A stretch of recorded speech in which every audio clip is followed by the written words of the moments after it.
ఎంసెట్ స్ట్రెస్సా? టెస్టానిక్.ai ని ట్రై చేయండి. Free mock test, custom test, AI insights మరియు పర్ఫార్మెన్స్ ట్రాకింగ్ కూడా. Register now.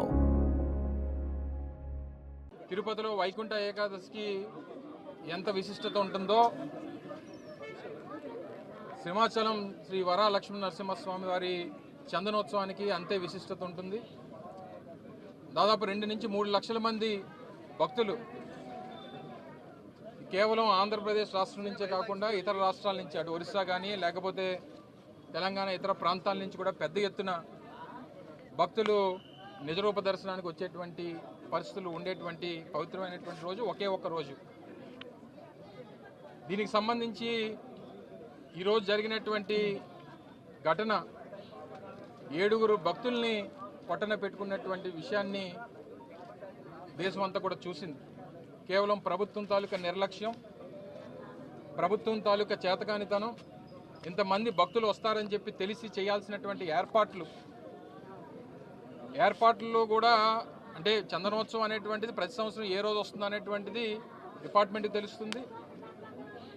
ఏ రోజుకి ఏర్పాట్లు అనేటువంటి పూర్తి చేయాలనేటువంటిది అది ప్రభుత్వం తాలూకా బాధ్యత.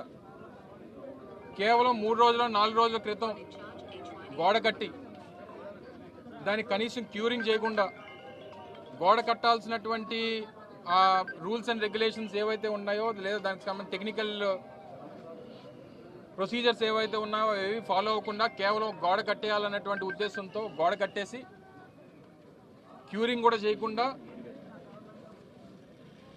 ఈరోజు నిన్న రాత్రి సహజంగా మీ అందరికీ తెలుసు, ఆనవాయితీ ప్రకారం మరి ఆ దేవుడి కృప ఏంటో తెలియదు కానీ చందనోత్సవం అంటే వర్షం అనేటువంటిది ప్రతి చందనోత్సవానికి ఆ దేవుడి లేలో ఏంటో తెలియదు కానీ ప్రతి సంవత్సరం చందనోత్సవం రోజున వర్షం పడుతుంటుంది ఈ ప్రాంతంలో అనేటువంటిది ఈ ప్రాంతంలో ఎవరిని అడిగినా చెప్తారు. సరే, గాలి వచ్చింది, వాన వచ్చింది, ఇవన్నీ ప్రభుత్వానికి సాకుల్లా కనబడవచ్చు. కానీ మీరు చేసినటువంటి ప్రక్రియలో ఆ గోడకి భక్తులకు సంబంధించినటువంటి ఈ టెంట్లు వేయడానికి, ట్రస్సులు వేయడానికి ఏదైతే ఏర్పాట్లు చేశారో ఆ క్యూరింగ్ అవనటువంటి గోడకు తీసుకొని వచ్చి ట్రస్సులన్నీ కూడా తగిలించి దానికి మేకులు కొట్టి పూర్తిగా ఆ గోడని సపోర్ట్ కింద తీసుకొని ఏర్పాట్లన్నీ కూడా చేశారు.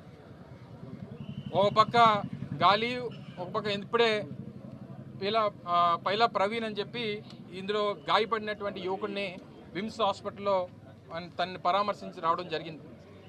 ప్రత్యక్ష సాక్షి ఆ అబ్బాయిని అడిగాం, ఏం జరిగింది, ఎలా జరిగింది, ఏంటి అని అంటే క్లియర్ చెప్పాడు. సార్, పెద్ద గాలి వేసింది, గోడ ఫ్లెక్స్ ఊగినట్టు ఊగింది సార్. అది ఆ చీకట్లో మాకు లైటింగ్ కూడా లేదు ఆ టైంలో, అది గోడో లేకపోతే ఫ్లెక్సో ఏంటో తెలియలేదు. కళ్ళుమూరి చేసి లోపు మొత్తం గోడంతా కూలిపోయింది, కిందన ఉండిపోయారు. నాకేమో ఆ కుర్రోడికేమో ఆ ఐరన్ ట్రస్ ఏదైతే ఉంటుందో అది వచ్చి కాలు మీద పడిపోయి ఆ యాంకిల్ బ్రోన్ అనేటువంటిది ఫ్రాక్చర్ అయ్యింది. అంటే క్యూరింగ్ అవునటువంటి గోడకు తీసుకుని వచ్చి ఆ గోడ ఇది కూడా మీరు చూస్తే ఇది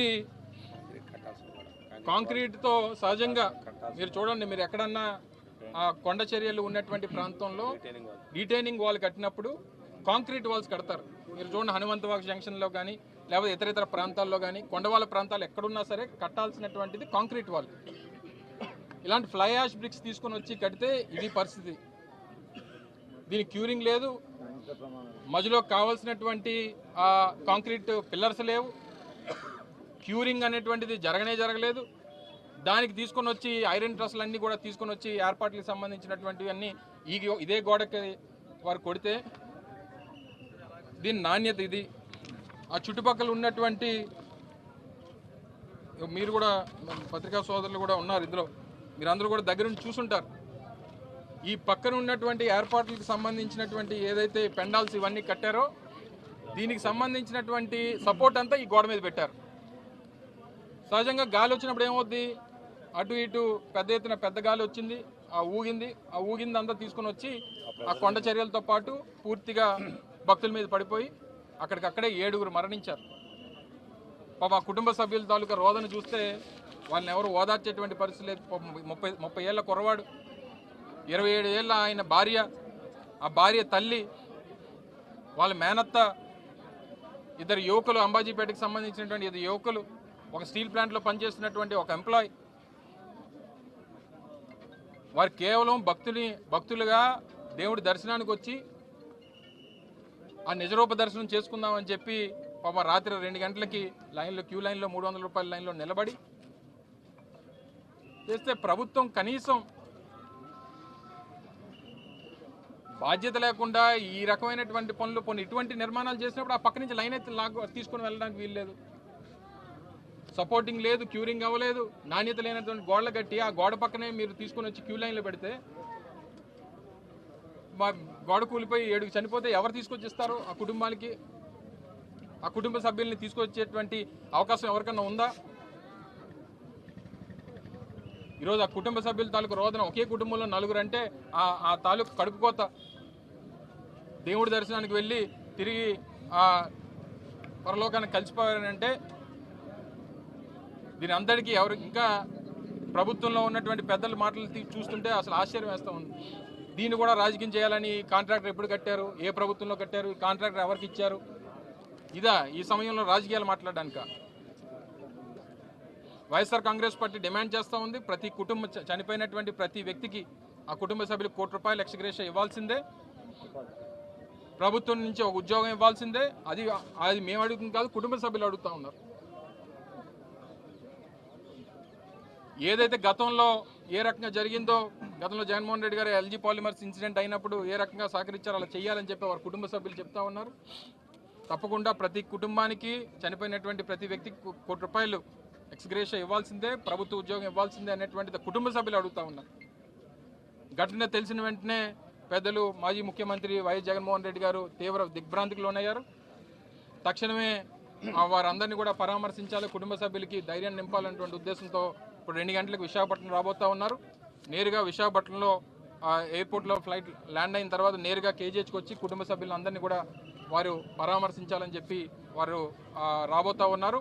తప్పకుండా మరి ఆ కుటుంబ సభ్యులకి వాళ్ళని తీసుకురాలేం, కానీ అందరి తాలూకా ధైర్యం, అందరి తాలూకా సానుభూతి ఆ కుటుంబ సభ్యులకు ఉంది. చనిపోయినటువంటి ప్రతి ఒక్కరికి వారందరికి కూడా ఆత్మకు శాంతి కలగాలని, ఆ కుటుంబ సభ్యులందరికీ కూడా ప్రజలందరూ కూడా వారికి మరో ధైర్యాన్ని నింపేటువంటి దానికి అందరం కూడా వారికి సహకరించాలని చెప్పి సందర్భంగా తెలియజేసుకుంటూ, మరొకసారి ప్రభుత్వం ఆ కుటుంబ సభ్యుల కోరిక ఏదైతే ఉందో ₹1 కోటి ఎక్స్గ్రేషియా అండ్ ఆ కుటుంబంలోని ఒకరికి ఉద్యోగం ఇవ్వాలనేటువంటి డిమాండ్ని ప్రభుత్వం తక్షణమే నెరవేర్చాలని చెప్పి డిమాండ్ చేస్తూ ఉంది వైఎస్ఆర్ కాంగ్రెస్. ఆబ్వియస్లీ ఎందుకు కాదనుకుంటున్నారు మీరు? సహజంగా కనబడుతుంది కదండి, గోడలు కనిపిస్తుంది కదండి. ఇంకెందుకంటే గోడ కట్టి 5 రోజులు అయిన తర్వాత క్యూరింగ్ అవ్వకుండా ఆ గోడ మీద తీసుకొని వచ్చి సపోర్ట్ పెడితే ఎక్కడన్నా అర్థం ఉందా? ఎక్కడైనా ఏ టెక్నాలజీ వాడుతుందో చెప్పానండి, ఏ టెక్నాలజీ వాడితే అవుతుందో చెప్పానండి. పోనీ ఒక గోడ కట్టితే ఆ గోడకు అనుకుని కొండ చర్యలు ఉంటే ఆ కొండ చర్యలకు ఉన్నటువంటి ఆ సపోర్ట్ ఉన్నటువంటి గోడ మీద తీసుకొని వచ్చి మీరు ట్రస్సులు మేకులు కొట్టి మీరు సపోర్ట్ తీసుకుంటే 3 రోజులు 4 రోజులు అయినటువంటి గోడ సపోర్ట్ చేసేస్తుందని చెప్పి ఏదైనా టెక్నాలజీ ఉన్నదని చెప్పానండి. ఇప్పుడు 7 ప్రాణాలు పోయి ఎవరు తీసుకొచ్చేస్తారు చెప్పండి? This is not time for politics. కానీ బాధ్యత ఎవరైతే ఉన్నారో ఆ బాధ్యత తీసుకోవాల్సినటువంటిది ఉంది. తీసుకోండి, యాక్షన్ తీసుకోండి, మా తప్పు ఉందని చెప్పి ఒప్పుకోండి. అది చేయడం మానేసి ఇంకా రాజకీయాలు మాట్లాడడం అనేటువంటి కరెక్ట్ కాదనేటువంటి మా అభిప్రాయం.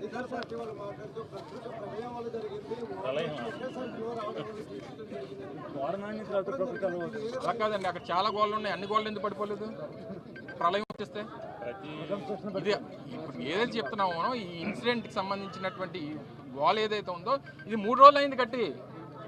3 రోజులు అయినటువంటి వాళ్ళ మీద మీరు సపోర్ట్ ఎలా తీసుకుంటారు? ట్రస్ట్లు ఎలా వేస్తారు? సో అది క్యూ లైన్ పోనా సేఫ్టీ లేదన్నప్పుడు క్యూ లైన్ ఎలా పెడతారు పక్కన? సో ప్లానింగ్ లేదనేటువంటిది చెప్తాను తప్ప ఈ ప్రళయం వాళ్ళు సృష్టించారని చెప్పలేదు. సో ఇందులో క్లారిటీ ఏంటంటే ఏదన్నా అన్వర్డ్ ఇన్సిడెంట్ ఏదన్నా అయిందని అనుకున్నటువంటిది ఊహించాలి, అనుకొని ఏర్పాట్లు చేయాలి, జాగ్రత్తలు తీసుకోవాలి. సో అది తీసుకోకుండా చేశారనేటువంటిది మా ఆరోపణ తప్ప మాకేమీ ఇదేదో వాళ్ళు చేశారని ఇంకూ చేశారని కాదు. బాధ్యత పడాలనేటువంటిది మా తాలూకా ఆరోపణ.